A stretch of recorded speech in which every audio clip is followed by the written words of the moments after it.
Hello friends, इस video में हम नेचुरल सिलेक्शन के लिमिटेशंस को देखेंगे।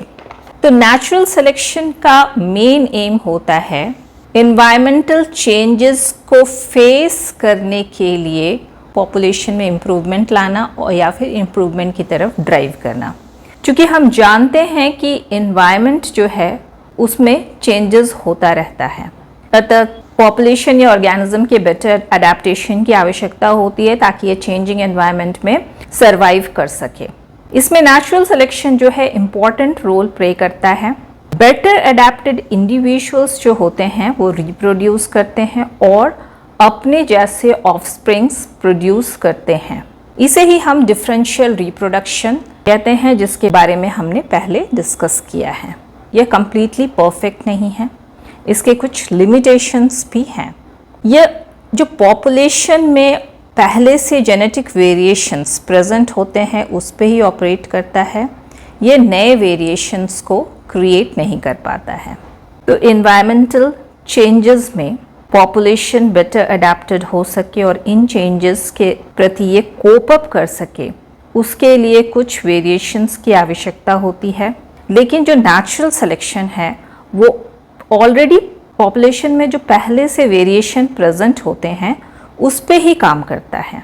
ये नए वेरिएशंस को क्रिएट नहीं कर सकता है और ज़रूरी नहीं है कि जो वेरिएशंस प्रेजेंट है वो ऑर्गेनिज्म को या पॉपुलेशन को एनवायरमेंटल चेंजेस के दौरान अडेप्ट करने के लिए या कोप अप करने के लिए हेल्प कर सके। तो नेचुरल सिलेक्शन कभी भी वेरिएशन को क्रिएट नहीं कर पाता है।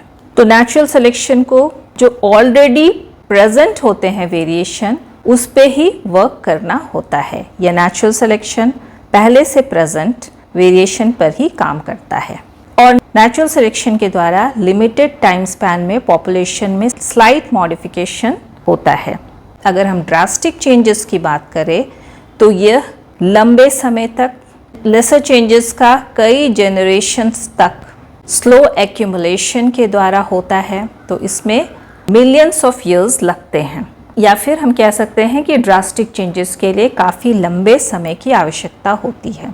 अगर कुछ ऐसे म्यूटेशंस होते हैं जिनके इफेक्ट लार्ज होते हैं तो ये बाकी इवॉल्विंग ऑर्गेनिजम्स के साथ कोऑर्डिनेट नहीं कर पाता है, जिसकी वजह से ये नॉर्मल से डेविएट कर जाता है और स्टेबलाइजिंग सिलेक्शन के द्वारा एलिमिनेटेड हो जाता है। क्योंकि जो बाकी ऑर्गेनिजम्स हैं वे स्लो पेस से इवॉल्व करते हैं, इसी वजह से वे वैसे ऑर्गेनिजम्स जिसमें म्यूटेशन के द्वारा ड्रास्टिक चेंजेस आया हो उसके साथ कोऑर्डिनेट नहीं कर पाते हैं और स्टेबलाइजिंग सिलेक्शन के द्वारा एलिमिनेटेड हो जाते हैं, क्योंकि ये नॉर्मल से डेविएट करते हैं।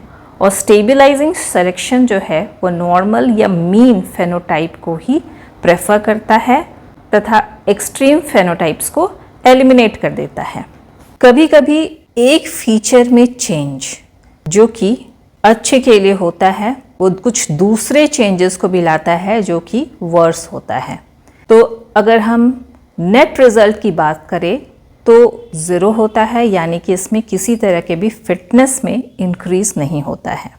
चूँकि जो allele particular adaptive feature produce करता है उसके कुछ दूसरे इफेक्ट्स भी हैं जो कि कुछ ऐसे ऑर्गेनिजम्स या इंडिविजुअल्स को इंक्लूड करता है जो कि नॉन एडेप्टिव होते हैं। अर्थात कहने का तात्पर्य है कि ऐसे फीचर्स जो कि किसी इंडिविजुअल को बेटर अडेप्टिव बनाते हैं वो फीचर्स में कुछ अन्य चेंजेस भी लाते हैं जो कि ऑर्गेनिज्म के लिए बेनिफिशियल नहीं होता है। तो नेट रिजल्ट हो गया 0, अर्थात फिटनेस में कोई भी नेट इंक्रीज नहीं होता है। एक तरफ जहां इंडिविजुअल बेटर हो रहा है वहीं दूसरी तरफ ये वर्स भी हो जाता है। अगर हम आउटकम की बात करें तो डिज़ाइन में परफेक्शन की जगह कॉम्प्रोमाइज देखने को मिलता है। एग्जाम्पल है मेल पिकॉक का लार्ज और ब्रिलियंटली कलर्ड टेल।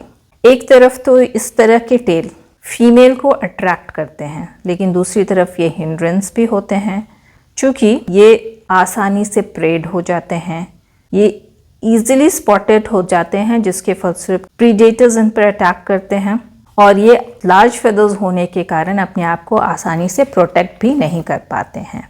तो यहाँ हम डिज़ाइन में कॉम्प्रोमाइज़ देखते हैं। एक तरफ जहाँ फीमेल इस डिज़ाइन की वजह से अट्रैक्ट होते हैं, वहीं दूसरी तरफ यह हार्मफुल भी है, क्योंकि मेल पीकॉक अपने आप को प्रीडेटर्स से बचा नहीं पाते हैं। उसी तरह अगर ह्यूमन एंसेस्टर्स की बात करें तो ये 4 फुटेड थे, लेकिन कोर्स ऑफ इवोल्यूशन में ये 2 फुटेड हो गए, जो कि कुछ केसेस में तो बेनिफिशियल थे, लेकिन इससे कई तरह के प्रॉब्लम भी उत्पन्न हुए, जैसे low back pain, child birth में डिफ़िकल्टी इत्यादि।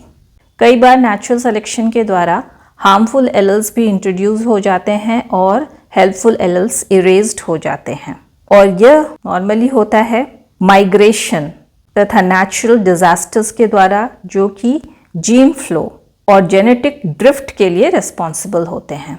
कई बार जो एडेप्टेशन होते हैं वो फेल कर जाते हैं, जिसके फलस्वरूप एनवायरमेंटल चेंजेस के दौरान स्पीशीज एक्सटिंक्ट हो जाते हैं। कई सारे स्पीशीज जो पहले मौजूद थे वो इसी क्रम में एक्सटिंक्ट हो गए। अर्थात कभी कभी एनवायरमेंटल चेंज जो है वो बहुत फास्ट रेट से होता है, लेकिन अगर हम ऑर्गेनिज्म के इवोल्यूशन की बात करें तो ये स्लो पेस से होता है, जिसके फलस्वरूप कई बार ऑर्गेनिजम्स फास्ट चेंजिंग एनवायरनमेंट के साथ कोप अप नहीं कर पाते हैं और ये एक्सटिंक्ट हो जाते हैं। इसका उदाहरण है डायनासोर। तो हम कह सकते हैं कि नेचुरल सिलेक्शन में लिमिटेड एबिलिटी होती है और यह हमेशा एडिक्वेट एडेप्टेशंस को प्रोड्यूस नहीं करते हैं। तो इन सभी पॉइंट्स से हम यह कंक्लूजन निकाल सकते हैं कि नेचुरल सिलेक्शन के द्वारा परफेक्टली अडेप्टेड इंडिविजुअल्स नहीं मिलते हैं। तो ये थी आज की वीडियो। अगर आपको ये वीडियो पसंद आई हो तो इसे लाइक करें, शेयर करें और मेरे चैनल को सब्सक्राइब करना ना भूलें। Thank you.